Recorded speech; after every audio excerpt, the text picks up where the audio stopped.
Good evening. I am Glendora Lashley. Welcome to For the Hour. Tomorrow will be day one of the two-day debate in the House on the statement of the draft estimates of expenditure and revenue for the Tobago House of Assembly for the upcoming fiscal year 2022 to 2023. This evening, we have a panel in studio to discuss the draft estimates as presented by Chief Secretary and Secretary with responsibility for finance, trade and the economy, Fali Chavez Agustin. Our guests in studio are, we have former Assemblyman Max James, we have the President of the All Tobago Fisherfolk Association, Curtis Douglas, and we also have political activist Barry Nelson. Three Tobagonians that we're all familiar with. Good evening, gentlemen. Good evening. Good evening to you. Thank you for inviting us. I hope you all had a good day and I hope you're excited about the debates tomorrow. Now, obviously, we can't get into line items discussion, so we're going to talk generally about the draft estimates of expenditure and revenue as presented by our Chief Secretary. So let me start by asking you, gentlemen, I'll start with Max James. Your initial thoughts after the budget estimates were read out. How did you feel? Anything stood out to you? Anything that you're excited about? Anything that was a little disappointing? How did you feel about them? Well, good night and to the viewers, and thanks to Tobago Updates for inviting us to this particular program. Now, from the word go, when I saw the Chief Secretary take the stand, I felt excited. I felt excited for him as our youngest Chief Secretary, and his delivery, I felt that it was, all of the budget, it was futuristic. It seemed to me that he had a plan from the consultations, and he would have listened to Tobago in particular. And I suspect that if we get what we want, then Tobago would be in a good place. Although for me, having regard to my stint in the Assembly, never getting what we want or wanted over the years we were there, I still am disappointed in the central government not giving Tobago what Tobago would have been asking for over all these years, from since 1980 to now. So I'm thinking that if we get what we really want and what the Chief Secretary is asking for, Tobago will be in a good place. Okay. He must, however, be prepared to fight this one and to send a clear message that we want all of what we propose. And I believe that we have a case for asking for all that we want. The government is on record, certainly the ministers of energy are on record of utilizing Tobago's oil and gas for Trinidad purposes, when these things are in Tobago waters and we are not having our fair share. And I like, when I say fair share, to start with all, to monetize or come near a true monetization of what we have in Tobago's waters, and to say to the central government, this is ours. All right. So I think that Tobagonians must understand that and support this administration once they're prepared to fight, having regard to our vast hydrocarbon resources in Tobago's waters, and as that must be translated into the financial infrastructure, of Tobago that we must have if Tobago is to go where it should go, and we are to plan confidently with assurance for Tobago. The Minister of Finance could just appropriate any funds he wants, but we have to get a 6.9 or 4.0%. And nor that the Chief Secretary is saying this by speculation or by estimate or guesstimate, whichever it is, that the 6.9 will represent the figures as presented represent 6.9% of the budget. I think it's good, it's cavalier, but it's a good sign that he's prepared to fight, and hope really, with the signal he's sending at this time, that his administration must fight. We'll develop that point later on, perhaps. Yes, for because what I we also have, for what we have. I want to come back and ask you proposed. some more about that, but let's go to Curtis Douglas, All Tobago Fisherfolk Association, and of course you're a Tobagonian in the mix of everything. So Yes. Good night, and good night to the viewing public and the panel and everyone. Well, my 2 cents, as they say, on the estimated budget for Tobago. First of all, I would just like to say I'm really impressed by the stand in which the Chief Secretary have took. For over 20 years, no one have ever had the testicle fortitude to stand up and say, look, this is what we need as Tobagonian in order to develop. So I am putting throwing my hat in the ring, and I am going to do something what people or former chief secretaries or finance secretaries had never done. All right, and in that notion, I was impressed to that level, and I was also impressed by the fact that he would have met with a lot of stakeholders. He would have met also with the fishing industry, which is All Tobago Fisherfolk, and given him data and stuff that needs to be done to build a better fishing industry, and being able to have that conversation with him, I find was impressive, and also asking for a budgetary allocation from us to give us our budgetary allocation to the budget. But I know Barry's here, and I want to give everybody the chance to elaborate on what they think. But I must say, I must give kudos to the Chief Secretary once more for having the leadership skill in order to say, hey, this is what we need, because the rules of engagement that Tobago engage with, according to Mr. James, is not fair, it's not equal, because the rules are more like an enslaved rule where Tobago doesn't have a fair chance in the budgetary allocation for what we produce, but we'll get back to stuff that Tobago produce that do not have recognition for, right? So I would like to let's leave that for now, because I intend to heat things up in the next 5 minutes. So I'll leave it on to Barry to do his portion. So let's go to Barry Nelson. Glendora, thank you, and thank you for inviting me on the Tobago updates. Thank you for your good night to the viewers. And I was very eager for budget day. After, taking into consideration, after 21 years of one party rule, the PNM, and then basically for the last two terms where they have the PNM in Trinidad and the PNM in Tobago. So I was very eager to see what signal and the tone that the Chief Secretary would have said. And I think he hit the nail on the head from that perspective, the tone and the signal he would have said. And I think he was directly speaking to Port of Spain, and particular to the Prime Minister, Mr.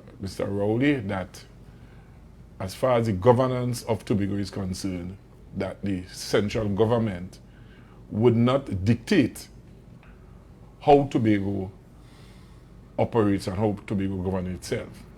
And he chose certain jabs at the Chief Secretary, at the central government. In terms, even in some areas that the Tobago House of Assembly was not responsible for example, security. He proposed that he will meet regularly with the security forces. So, that was a clear signal, and he also spoke to the fact that we need to sit down and monetize the resources of the country, and Tobago needs to know its contribution. And he also spoke to the point where the Prime Minister would have came here during the election and point out that Tobago only contribute $200 and something million. So that was a clear signal that he said that he sent a clear signal to Port of Spain and Tobago to come on board. We need to contribute more to the coffers of the grant. So I think that was a clear signal, and I was proud of that he let down the gauntlet to the central government that Tobago is here to govern itself in the context, and he spoke to the self-governance. I think that was the tone and the theme of the budget, and that came across to me as very excited and very thorough. All right, so we have futuristic, taking consultations. You like the idea about the consultations. You like the idea that the tone is one where the Chief Secretary and the Executive are signaling that they're prepared to fight. Curtis, you are saying that you were impressed by the stance. A similar thing, all of you all have a similar kind of thing. You also like the stakeholder consultations and the fact that ACFA got to be able to say, well, okay, this is what we're looking for in terms of a budgetary allocation. And Barry, you are saying that you were eager for it simply because we've had one administration or one party in power for 22 years, and so the change, I suppose, was necessary and exciting. Also, you also talk about the tone, signaling to Port of Spain that, listen, we're here to fight. And also the proposal about saying to Tobagonians, we've got to produce more, right? So if I have you all there, let's look at one common thread, prepared to fight. That's a main thing, mainly because, as each of you all have said, especially Max James, you have pointed out, and you went back to 1980, so that's 40, how much years now? We've never gotten the allocation that we've asked for from the Tobago Council or the THA since 1996 when it became the THA. The budget songs, futuristic, promising and all of that. You all are saying you like the idea that the Chief Secretary and they are prepared to fight. Do you believe that at least for how long you think that we're going to have to fight for before we can get that 6.9%? Because that's elusive right now. The track record shows that we stay down by 4.5%, somewhere down there. The Chief Secretary, projected what the national budget could be. Right, which I think it's 57, right? That's an interesting projection. If it's off, then what? Well, or is it that we're asking for 6.9%, I suppose, no matter what it is? Well, I like him for that. In fact, I love him for that. The idea is that he's asking for the ceiling of what Tobago, under the law, should get. It has never been done before at that level, even to project what Trinidad is likely to propose for the national budget. So I think it's a new dimension in respect of budgeting here in Tobago. So that if it comes near the 6.9%, I wouldn't quarrel with that. But we are talking about a state of indigence in Tobago. You were talking about a state where people cannot get enough financing mechanisms to operate and to live comfortably in Tobago. We can't do anything with certainty that our government here in Tobago can plan a certain degree of certainty so that we could also, as business people and as Tobago citizens, could plan accordingly. Now, there are two things I want to point out, which we must pay attention to. The Deputy Chief Secretary is soon to open his office in Trinidad, and he's going to speak to the Tobago diaspora. And that's a significant voting bloc in Trinidad, the Tobago diaspora. Half of my family, maybe 3/4 of my family, live in Trinidad. And most Tobagonians, they have some kind of relative living in Trinidad. So we want to appeal to the Tobago diaspora to support this thrust that Tobago is undertaking, and to tell the PNM government, look, if you don't give our motherland what they're asking for, you better watch out. But let me ask you this. Let me ask you this as a former policymaker, right? Every constituency, in a sense, has to go to cabinet, and they all fight. They all fight for whatever they want. Trinidad has normally said, in a general way, Tobagonians are getting too much, particularly based on our size, right? In considering the entire thing, not just what Tobago wants, when we consider what we want to get, and as Barry raised, the need to produce more, how are we going to come forward now while we fight? Because there's nothing wrong with saying to Port of Spain, listen, we want more, we're demanding more. That's well and good. But are we also prepared to perhaps try and produce some more in the same period that we're asking for more? Or do you see that as asking too much? Well, producing more is always on the table. Where I am going with the particular line of argument is that for years we have been underfunded, and that has kept back Tobago's development. You see what I'm saying?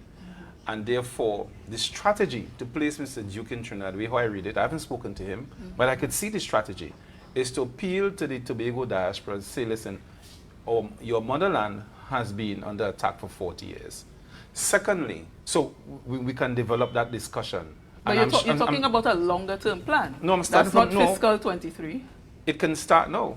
He will begin to speak, if I understand or know Mr. Duke enough, he is going to start that discussion now. And I suspect what he's going to do is to show Trinidadians what Tobago's potential is, what Tobago has as assets. And if you can make the argument to Trinidadians, and in particular, the many hundreds of thousands of Tobagonians, fourth and fifth, sixth generations living in Tobago, it's a frightful scenario which the PNM will not want to engage. Okay. Because, and then secondly, we appeal to the two Tobago representatives. The next elections are coming up, and they had to be put on watch. They had to be put on notice, rather. Look, if you want to be voted back into office, which I doubt they will be in any event, that you better support this budget. They better begin supporting Tobago's thrust for new development. What are they going to tell their constituency somewhere? That budget is too much? It's under the law. It's part of the legal financial mechanism for giving Tobago under the law what they propose. So I'm looking at that two-pronged approach. We're going to tackle very robustly the two representatives, Ms. Kodjo and Ms. Roy. And they better come with. Even the new senator from Mason Hall, he must say, look, I think the budget, they all should say, and even the opposition, they all must say that this is something good for Tobago. And if they don't support it, we'll take the fight to Trinidad. We're going to start with the Tobago diaspora. And I think the battle lines are drawn. I think it's a good battle. And I want to see Tobago coming better and winning this war. All right, so let's go to Curtis Douglas, because do you have a similar train of thought? Yeah, my thing is, Max, is basically the Chief Secretary had mentioned in the announcement of the budget about 2 mega farms. That is agriculture, and they also alluded that agriculture represent 1% of the GDP. That is because of the shortcoming of funding from our sister isle in Trinidad, and they dictate how much Tobago should have. Before, they never give us justice to begin with. And any Tobagonian seeing this draft budget should support this, because this is about development and taking Tobago and giving Tobago a different chance and giving the young ones opportunity, because you speak about education, you speak about a whole list of things. But I really mainly want to concentrate basically on the fishing and the agriculture sector now. What happened? Those budgets before would have been okay. Well, not okay in my opinion, but would have been okay to the finance person who was doing the draft budget to send it on to Trinidad. But it wasn't okay for me, because then it did not have a pipeline, a gas line, running from outside Castara to Trinidad for natural gas. They didn't have that. So all those taxes are still being paid in Trinidad, in Tobago waters. So these are some of the clarification we need to be done. I see I heard where Mr. Duke is now in charge of Tobago affairs and in charge of the energy sector. So I hope this is something that he will allude to and adjust immediately. So what you want, in a sense, what you want to see, as opposed to what Max James was putting forward, you now want to see the Deputy Chief Secretary advocating for want the quantification. Yes. You know, show us the actual records, how much is being extracted from Tobago. Yes. Put that monetary value to it. Yes. And then let us say, well, okay, this is what Tobago is supposed to get. Let me ask you this then. In Tobago, and I think the Prime Minister said this at one point in time, as somebody reminded me today, we in Tobago tend to say, well, listen, it's our oil and gas in our waters, we want our share. But we also ask for the share of what they consider the national purse, in a sense. Do you see us needing to perhaps rethink how we're asking at this point? Because yes, we're in Tobago, and there's nothing wrong with saying we want increased funding because it have hydrocarbons there that you're taking on. But do we need to change from saying we want the value of this plus we want the extra? Or is that okay? Glendora, let me explain something to you. If you're a father and a mother of 2 kids, one is living in the house and one living in the house next door, you still is the parent of these 2 children. So your responsibility is to ensure that how you divide or how you treat these kids are equal. Right now, presently, Tobago is being treated like an outside child, and we need to put a stop in to that. So when you use the terms of how it should be shared respectively, because records and data have shown in the past we have never gotten the right set of allocation funding in Tobago. Let me draw an example. In a couple of months to come, they would now be opening our waters to international boats coming from all over the world. Tobago fishing community is 99% pirogues. 99% pirogues. And if we ought to compete with these boats, we have to now get into bigger boats. We ain't talking about no 2,000 or 4,000 pounds of fish. We're talking about thousands of pounds of fish. For example, we have the capital of paradise that mainly concentrate on tuna, right? So that will bring in the forex, which is US dollars for the economy. Now, we need to feed ourselves, because that meeting we had with Mr. Chavez was basically based on food security for Tobago. And some of these ideas was presented to him, and we also show him how we could curb that and work it so that Tobago will be able to benefit. But how, before we go to Barry, because we got to bring Barry in the conversation, how to get to what you're talking about capacity-wise, how does ATFA envision that happening? I suppose, yes, some technical assistance from the THA, but in terms of ATFA's own ability to scale up, get bigger vessels, get the technology and so on, what are you prepared to do now in fiscal 23, for fiscal 23 or beyond? Basically, we start training our fisher folks to have the captain license, because you need to be sea-aware, seaworthy, and know the rules of and the game of the sea. And I'm not saying pirogue men don't, but we are going to a different level, whereby we need to follow certain rules, even though it is in our own waters. Rules are there to set so that we all should follow, so we should have no accidents, we have no argument, no fighting, no piracy. So we have ATFA, we now uniting all of the fisher folks in Tobago, and we are concentrating mainly now on a lot of youths, because we know it will create a lot of employment, not for old fisher folk, but also for young people, because now you're talking from going in from 1 day and come back, going to spend 6 and 7 and 8 days up to 2 weeks in sea. So you could easily see, and I'm telling you on a good day, Glendora, I refuse to utter the amount of money that these young fishermen would make in a day, in 2 weeks. In 2 weeks, instead of going and sitting in an office, right? So I'm saying the fishing industry as it stands is a multi-billion industry. As according to the Chief Secretary, we cannot do it all by pirogues. We have to evolve. And we all must be able to change the way we do things in order to have a sustainable living and to prepare and to be able to compete not only with Trinidad, but the world. Right? Because our neighbors Barbados, they Mia Motley, of course, Prime Minister there, she's looking at training of fishermen and so on. Oh, Barry, yeah, before you go back, Barry, the training of the fishermen right now as President Glendora, as I'm speaking, as we sitting here, Barry, we have Bajan boats outside fleets, outside in our waters, you know. The Prime Minister would have went ahead and give them permission without consulting with the Tobago diaspora, right? Without that, but it's CARICOM, and I can't fight against CARICOM. There are bigger things at play. Yes, there are bigger yeah, things at play. Yes. One of the things I want to ask Barry about in terms of the revenue as we're talking about and our preparation, and you raised this, and for at first sake, I hope that the fishermen, you know, Trinidad and Tobago, the unspoken thing that we don't like to talk about is on our underground economy. And when I listened to Curtis, I was thinking about our fishermen, some of whom have never come back because they are forced to enter into that, you know, that area. I am not sure what we can do about that. Hopefully it gets better. But let's talk about revenue. And you have always been an advocate for collecting taxes on this island from the bigger companies, that kind of thing. Max James and Curtis, they're talking about ready to fight. How do you see the ready to fight, and how do you see us?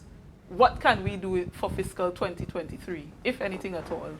Right. I remember from the opening statement, I said that this was a very tactical budget. And and Mr. James spoke about from a political standpoint, where the 2 Tobago seats is very important, especially come 2020-25.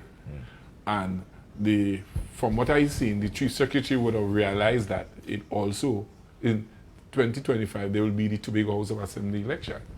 So he put down a kind of political gauntlet and have the central government in a corner. Is that he asks for these revenue, the 6.9. Now, as I said, the PNM need to win the 2 Tobago seats in order to win back, to have a great chance of winning back the national election.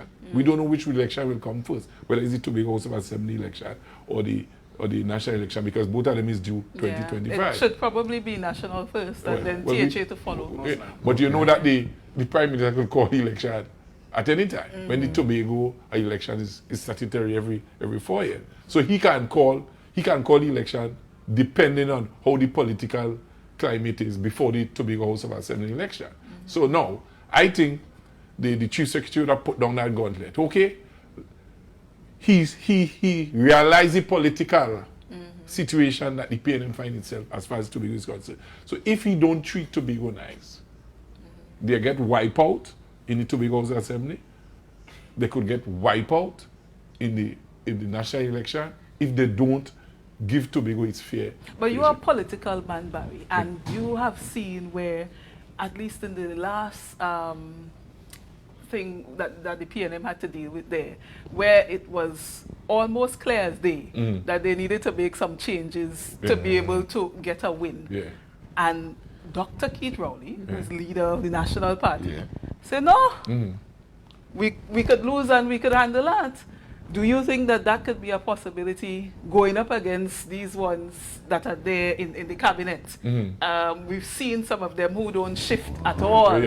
Mainly because they have been prepared to lose. Nobody likes to lose, but they've taken that stance. Do you think that could also be part of it? To what end? Well, that's the question. To what end? To what end? To what end? Let me tell you. See, you have to take into consideration that Dr. Rowley would have said that this was his last term, but he have make a bow turn. We don't know the reason why. He's a politician. That's the reason he's a politician. What do you expect from a politician? He's a politician. What do you expect? Keith Mitchell been saying it last year for many years. Yeah, he's a politician. We could clearly see that there's a pattern around the Caribbean, including Guyana. There was political change in Guyana. We saw political change in Grenada a few days ago. And if the pattern continues, which I suspect is likely to continue, we will also see change in 2025 at the national level.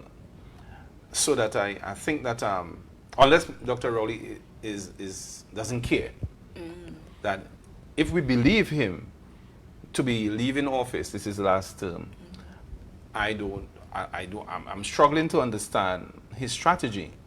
But since I don't understand his strategy, I have to think as to... But that's the interesting thing, Where- because his strategy at this point may be the least of our concerns. We are the ones Exactly. pushing forward. Exactly. My question to Barry is, Exactly. you know, you're playing all fours and you're Yeah. calling bluff. Right. Yeah. You see that trade? But you see that? Are you ready? I don't think anyhow that the PNM can do much more. I really think that the die has been cast, and I don't think that they can do much more to overturn the avalanche that is going to come in 2025. I think that they know it. Okay. But however, if we were to return this a little bit to the budget and our capital expenditure of 900 million, we really need to support that, because we have the marina, we have the fixing of Scarborough, even initially, we have the port, we have But roads before you go into all of the projects, I Right. want to let Barry finish, because I don't want him to lose Oh, his I thought. thought that he had- Yes, I want Yes. to, because this now will take us into another discussion that we have to Right. do So tonight. let me just put Yes. the final touch on the political side, where the chief secretary is playing very good politics, very good politics, and I know I'm surprised that his acumen, his political acumen, is so increased so in a short space of He's time. going in like he had nothing to lose. Yeah. He raised the salaries of Europeans And CPEP, yeah, and others. Yeah. So he's trying to tell the Tobagonians that. And when he was reading the budget, I thought it was that this was the Minister of Finance, because he came across like he was reading a national budget, and that is how he sees Tobago as an island that wants to govern itself and to improve the livelihood and the standard of living for the people of Tobago. So he started with those people who were there, basically punishing. So what he's trying to tell the people of Tobago, and especially those at the ground, ladies and gentlemen, I have all your back.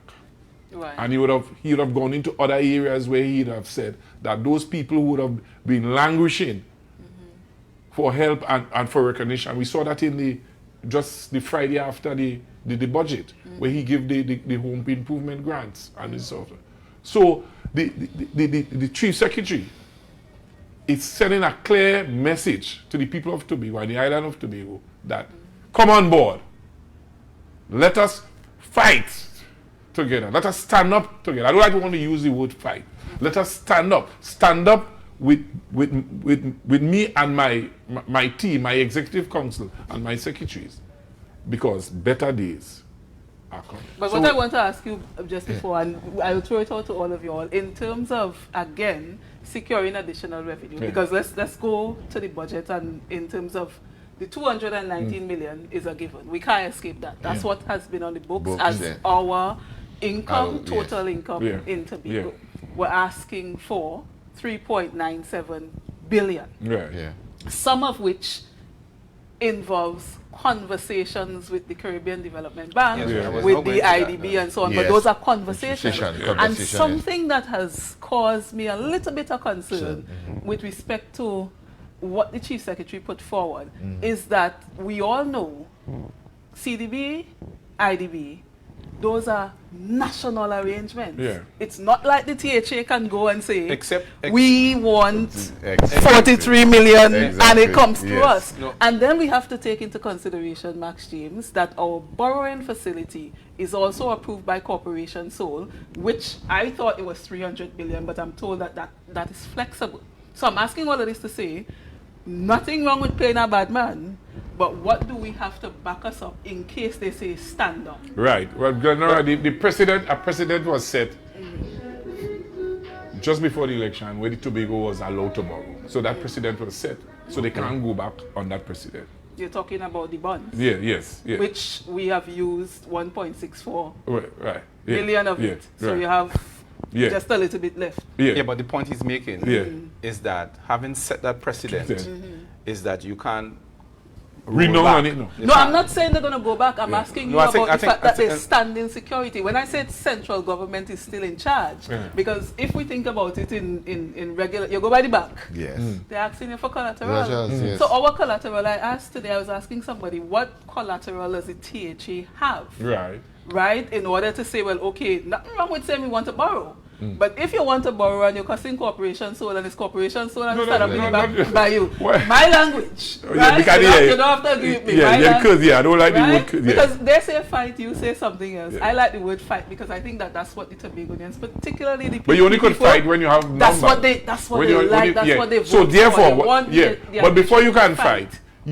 you as an individual and you as a person or the stakeholders, the various stakeholders, you want to know when I fight what I will get. Right. So what I'm saying, you have seen now that the chief secretary and the secretary for that is telling you, is giving you something, already giving us those increasing the salary increase to CPEP and PRP, the house loan, the development of the housing plots. Telling Tobagonians, well here now, I'm giving you all that.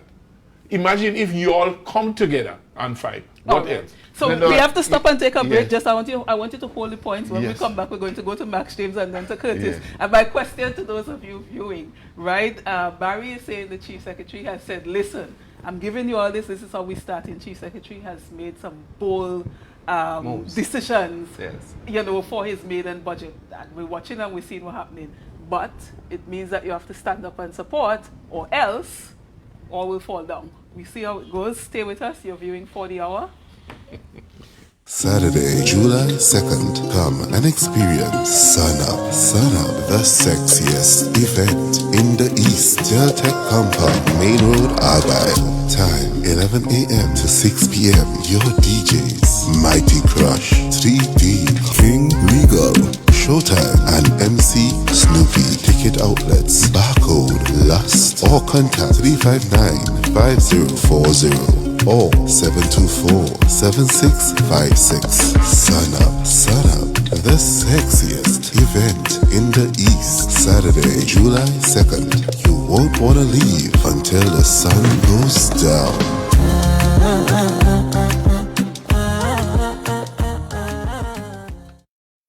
Staying Alive, the benefit concert, Saturday, 9th July at O2 Park, Shagaramas. The Giants of Trinidad and Tobago on one stage. Come and celebrate with us as we celebrate life and give thanks for the music. And we go down like licky-ticky, licky-ticky, licky-ticky, licky-ticky, licky-ticky. We have a style like licky-ticky, licky-ticky, licky-ticky. Guess the band. You want to know where we coming from?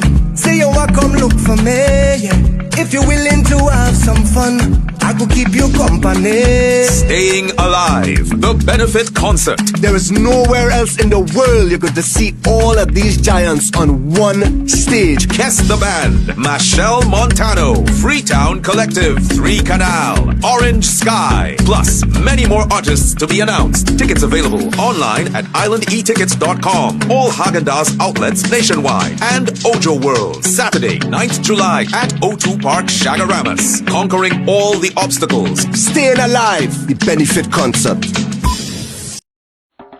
Are you an artist, reader, or passionate about culture? Then join us on Saturday, 2nd July from 3 p.m. for the official Tobago book launch of The Chronicles of Kyrie, held at One Love Arts, Atelier and Emporium, located at Allfield Straits, Canby, Tobago.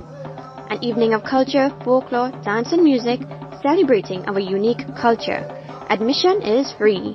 For updates and further information, follow us on Instagram, The Chronicles of Kyrie, or call us at 460-5439. See you there.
the voice.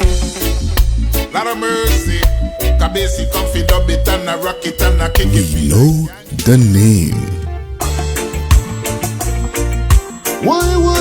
Kabesi. What we did not know is Son of the Soil artist Kabesi has been battling stage 4 lung cancer. Assemblyman Nigel Tate, Signal Hill Patience Hill, in collaboration with Toya K Entertainment, presents Hope, a benefit concert in aid of Kabesi. Saturday, July 2nd, Signal Hill Comprehensive is the venue. Come and show your support for Kabesi with his friends King David, Mr. Royal, Ziggy Rankin, Prophet Benjamin, 9 Miles International, Isaiah, and many more. Your contribution is 100 TT. Come and support Kabesi. Well, it's all about Kabesi.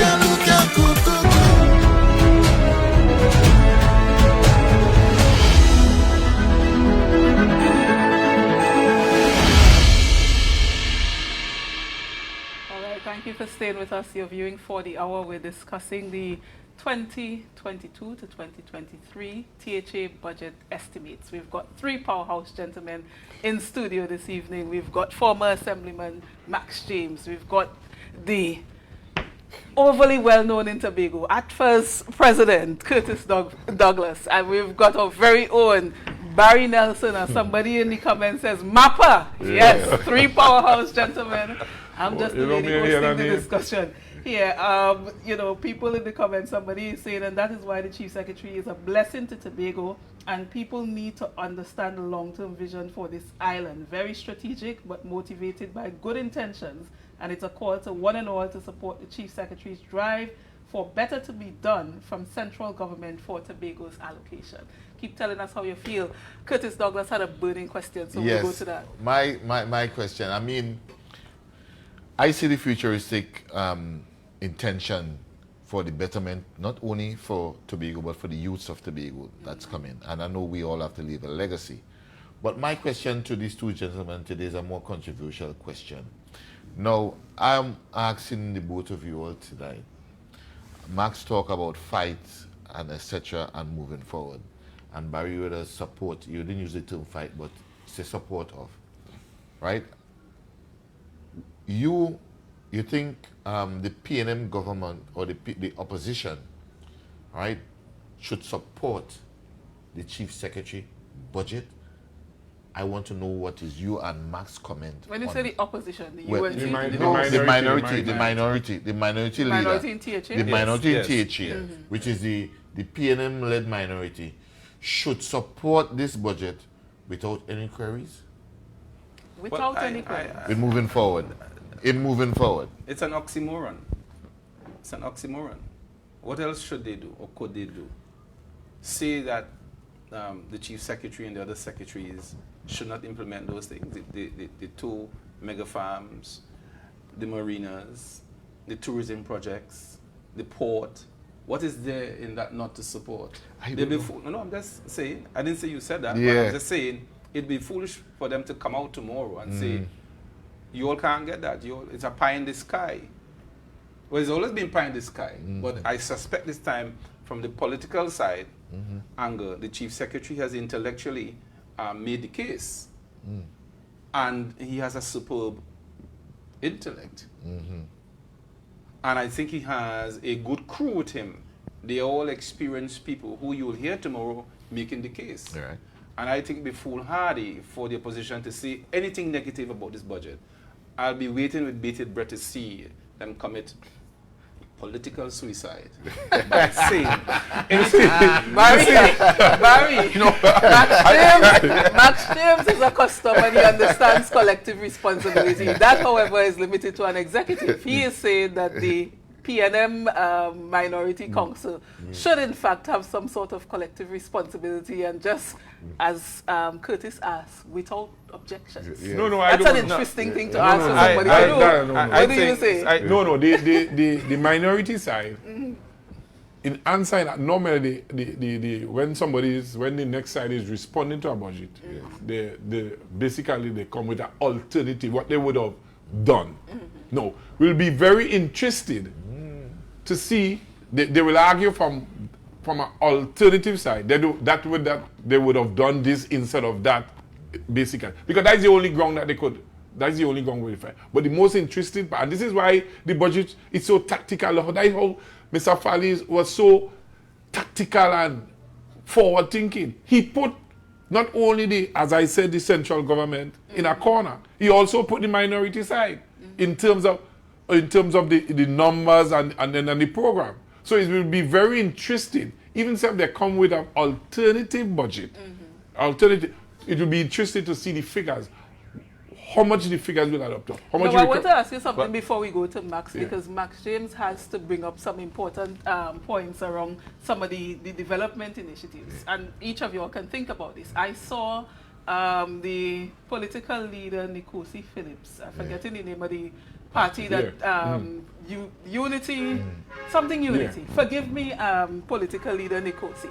But I saw him put out on social media, on Facebook, a public post asking, the PDPs came in and they said, they don't have no money. You give out house grants or whatever it is. They give out maxi taxi, 1 point so on. And he was asking, if you're saying they don't have no money, yes, these are good things, but where you get the money from? If we don't have no money, how come we are doing these things? So think about those people who may be like Nikosi, wondering about allocations, what is available, and then if you go ahead now and make these bold spends, now you can't disagree with people and their policy. Well, you could disagree, but they choose to make their policy. Are you then worried that, okay, if we don't get what we're supposed to, what we're asking for, how do we fare out through the rest of the fiscal and into the next one? No, Nikosi is no politician. Don't say that. So, Come on. that's my view. No, Max, the man is a political leader we don't know. Listen. You can't beat him. I will always beat him. I will always beat him. He's no politician. Okay. And I will not want to waste my time. I'm very, wait, hold on. I'm very frank, or francoment as we say. He's no politician, and I don't waste my time listening to that. Oh, God. So but people voted no. It doesn't matter. I've got to, about first of all, 100 people. Let me pull you up. Former assemblyman, and I want to pull you up here because we can disagree. You cannot refer to a human being as that. As what? I'm saying that. I'm not listening to that. No. When I say that, what he says. What he's talking about. Okay. Yeah, that's what I meant. He's asking things that other people were asking. It doesn't matter. I still don't see. So you're dismissing the thoughts of all of those people? No, not those people. I'm saying his thoughts. His thoughts. No. Let me just hold on. No. Let me just put this here. It probably, it wasn't for, what's his name is? Nikosi? Nikosi. And still Dennis might have been the assembly. Nikosi got some votes. Exactly. This organization got some votes. I don't know that for sure. That is speculative to say because Nikosi got some votes. All right, so let's take Nikosi out of it and let's focus on what was asked. Because the other people are asking that. Well, that's my view. I don't think he's a politician. That's my view. I mean, you may disagree with me or even beat me for it, but nevertheless, that's my view. No. I am looking at some issues, funding issues. I remember in my term in the Assembly, I had carried a note to the Executive Council for the development or for the establishment rather of a Tobago Development Bank. And I look at the history, I might have been the first person to do that. So the idea is not new. But I still give the Chief Secretary much credit to bring it back on for putting that on the table. And at his level, so the question now is seed capital and how he's going to find the seed cap. I remember having brought down Mr. Phillips, deceased Phillips, I think it was, to Tobago to put in place the Tobago Development Bank. The measure did not happen. It did not come to pass. No, and I'm also looking at the whole question of the venture capital company. And I think it is budgeted for about $9 million or so. And I think that is severely understated. And I want to ask the Chief Secretary to reconsider that. But in terms of the Tobago Development Bank, we can have a virtual bank established, and I'll tell you how it can happen. So if the Chief Secretary is listening, this is how it can happen. Because in developing the Tobago Development Bank, or establishing Tobago Development Bank, there are a lot of hurdles to pass before that bank could be established. However, you can put the seed capital into our vibrant credit unions. They already have the lending infrastructure in place. And we can have a system where they will charge us 6%. So we call it soft lending. So what is done, the Chief Secretary can say, listen, I'll put $50 million into the lead cooperatives. And they will charge a 3% for administration of that, and then on lend at 3%. So in developing the bank, because of the legal hurdles that are bound will come to bear on that's how you're trying to raise funds for it. That's correct. So he can start, he can budget a meager $50 million, put it into, say, Mount Pleasant Credit Union, for instance, Lambo for... What's your time span for that? He can do it almost immediately. No, in terms of realizing the capital. Let's say we go where you're going. It is the priority. He can say, I am going to prioritize lending in Tobago for developmental purposes. If he does that, he can divide the 50 by 4, right, or 60 by 4. So he's going to put 15 here, 15 there, 15 there. They already have the lending mechanism. No, that's not what I'm asking you. I'm talking about in terms of actually, in the long run, getting back the capital. Because he's going to unlend at 3%. The term for the loans, how long it's going to take. Well, they'll have to work that out. Taking into consideration default payments. The question is, can credit unions do that? No. Credit unions cannot do that. Hold on, please. The cooperative law. Hold on, say. He is doing a virtual development bank through the injection of a certain amount of funds into these credit unions.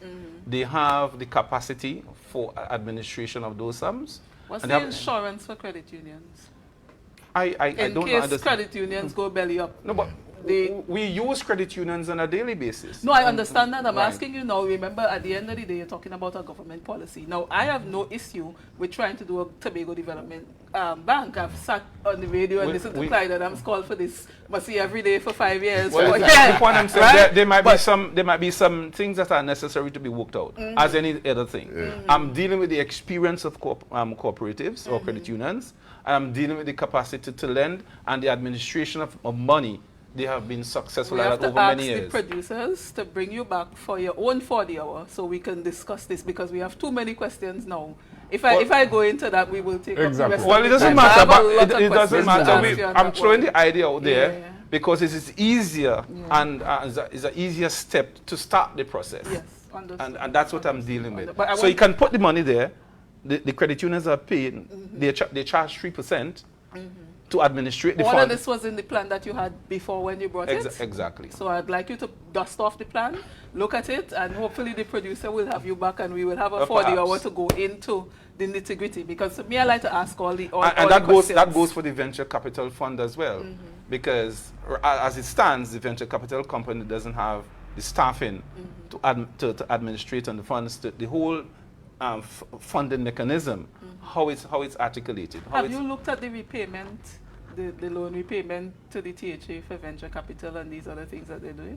Have you paid attention to that? That might be the simple part, but I'm dealing with an idea. And I'm saying, if you understand the idea, is that if you're weak in this area, you already have financial institutions that are seasoned in Tobago that can administrate on those things as a start. Right now, the venture capital company.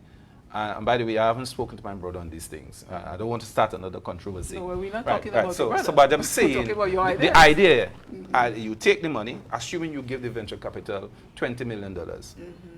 Right now, it's 10. In 2 serious projects, that's done.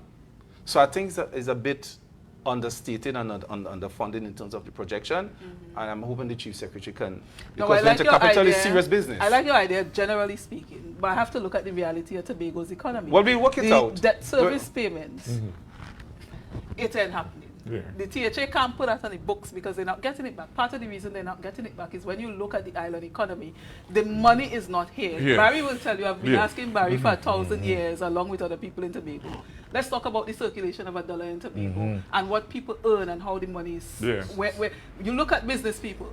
People get some small grants, they get excited, and the business closed down. We're not talking about grants. That's what I'm saying. Right. If you can't even deal with a grant that you're not Exactly. paying back, Exactly. when you have a loan to pay back, back. if we bring in here the gentleman from any of those, the managers from any of those We are banks speaking there, about a ship or a boat or half of a ship to send men outside in the ocean there to bring in fish in after 2 or 3 weeks. Not so? Yeah, yeah. So venture capital will afford me to purchase a ship.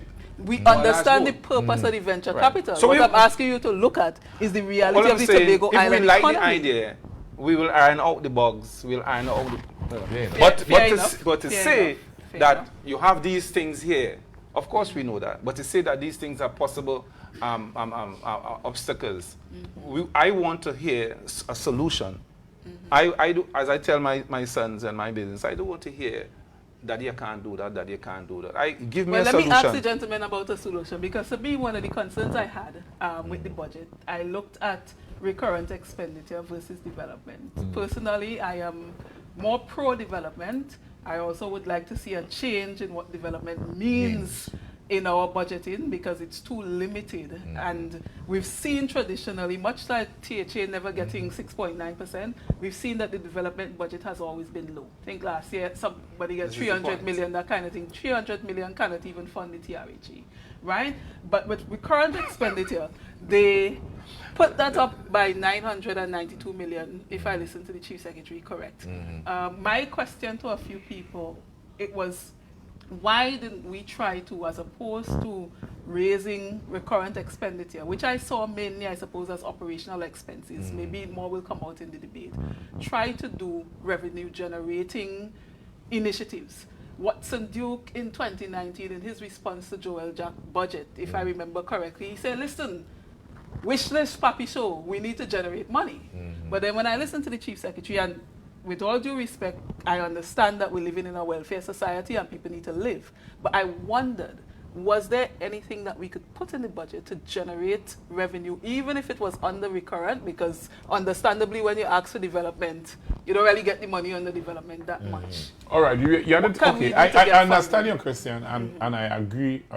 But you have to remember that the country have now come through COVID, where people would have lost jobs. So you're trying as best in the short term to keep as many person employed as possible, and then to try to from a government perspective, the safety net, because part of the expenditure from the recurrent side was social. That is why the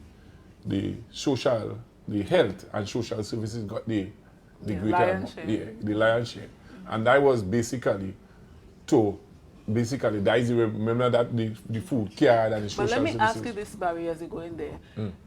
We are also globally Yeah. heading down. Yeah. I know we like to talk about energy, but energy ain't looking so top of top Right. We for want to the take next all we few can get years. now. Right. So what I'm asking about, I understand the need to Right. do the things Right. to make sure that we come out. Was there any way to do any little thing? I don't know if it's a construction Right, project. and this in is there why, to raise, right, to and do this is why. something. Remember that the country, on a whole, not getting the revenue from the gas and oil, not anymore. So that is why the country is going to try to diversify the economy once and for all. and the two areas that they have to diversify. Number one is agriculture, and then Tobago could play a part as far as that is concerned with what the Chief Secretary. And two, tourism, where Tobago. So if you listen to I didn't get to go through the budget with a fine tooth comb, but you see that the Chief Secretary would have sent a message to the central government saying that we're not getting the revenue from the gas and oil. And if we are getting that, we need to come to the table because Tobago needs a fair share. He makes sure and say that. But then we need to diversify. So it's what he's saying. And this is why the Tactico and whatever is playing, have to play this important role, because the only, as I said, the two areas that the country and a whole, not only Tobago, have to diversify, is the agriculture system and two, the tourism section. And this is where Tobago have two bites of the cherry, from the agriculture standpoint and from the tourism standpoint. All right, so they were the unfortunately, we have run out of time. However, I just want to ask each of you one word only. No closing remarks at this point. Right? One word only, because we're out of time. I want to hear from each of you talking to the average Tobagoan listening to us tonight. Right? Because we've got all the technocrats who understand and so on, but we're talking to the average person. Because then, in my mind, in my humble opinion, there needs to be a mindset where we've got to understand that we need to do some sacrificing. And I'm not sure that many of us understand that, because our chief secretary could be as good as gold. Exactly. But we've got to do some sacrificing in order for him to achieve what he wants to achieve and for us to be better in Tobago. So I want from one of you... So quickly for me... One suggestion on what we can do as people in Tobago. Stand up for your political, for our future. Just stand up with the chief secretary. And I'm happy that he increased the salaries for the CPIP and URP, because they can now have a better chance of survival. And I think that measure has already positioned the PDP for 2025, because the people are not going to forget that when you were in need, the chief secretary and his party stood up for you. All right. Right. Basically, what I have to say, it doesn't matter if you're PNM or PDP or whatever the case may be. You need to collaborate, because this is Tobago. The politics is over. We are now dealing with the lives of the people. We need to support the chief secretary. He's the one that, and his team, we need to give them 100% support, whether what colors you're wearing, whatever the case may be. You need to support that. We have to support the agriculture sector. What farmers need, not to let's get land out there. Everybody need to do their part and their role in making a better, best island it have in the world. So we all need to collaborate. It needs a collaborative effort with the fishing, the farmers, the oil and gas sector, the teachers, the lawyers, the doctors. Everybody have to come together. This is not a fight for political status. This is a fight for the survival of Tobago, and the kind of quality life we will have depends on how we treat with each other. Right. I want to tell each family that for too long, most of us have been living above our means. And we need to look in the mirror, and it has to start there. Look in the mirror and see we are above, most of us are living our means, and it's time to live within our means. It has to start with us. It has to start with us. And those who may not, and to do that, you have to cut back on certain things, the luxury. Sometimes we have to grow our food garden. Yes. And to those who are struggling, we have to get back that Tobago spirit. Tobago spirit for a long time. We give this one our bread, our sweet bread. We have to get back that Tobago spirit.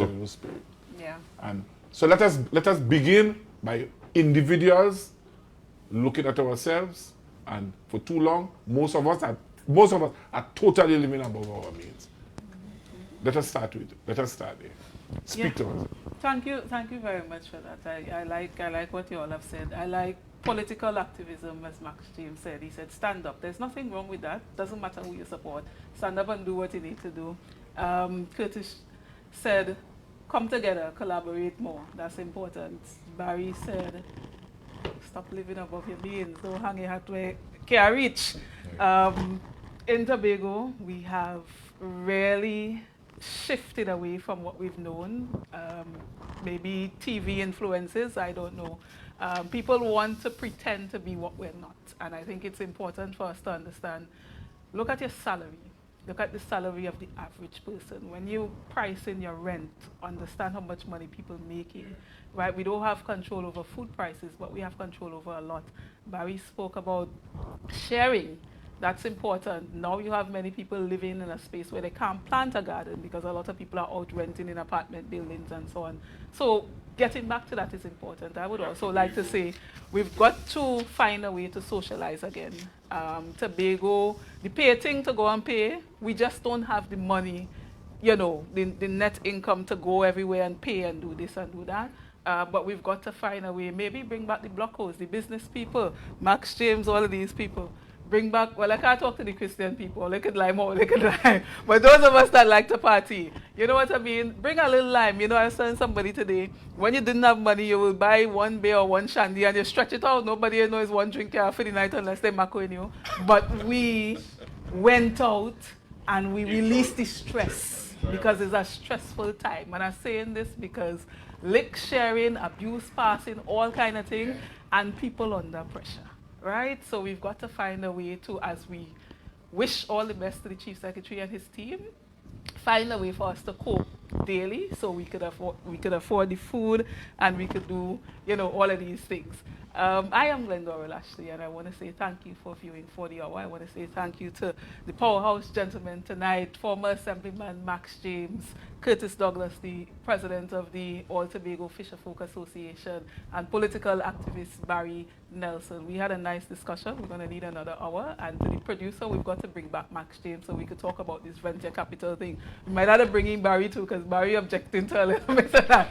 Anyways, good night. Thank you for viewing 40 Hour. Have a good night. Tomorrow, stay tuned to Tobago Updates, the debates in the House, day 1. Just make sure you tune in to Tobago Updates in the morning for the morning show. Just pull up Tobago Updates, subscribe, tap the little bell. As soon as we go live, you know something important happening. Right? Share the live, share the live, share the live. All right? I'm not sure. But good night, everybody. Have a good night. I think it's 10 o'clock. It's just only for your eyes. This one.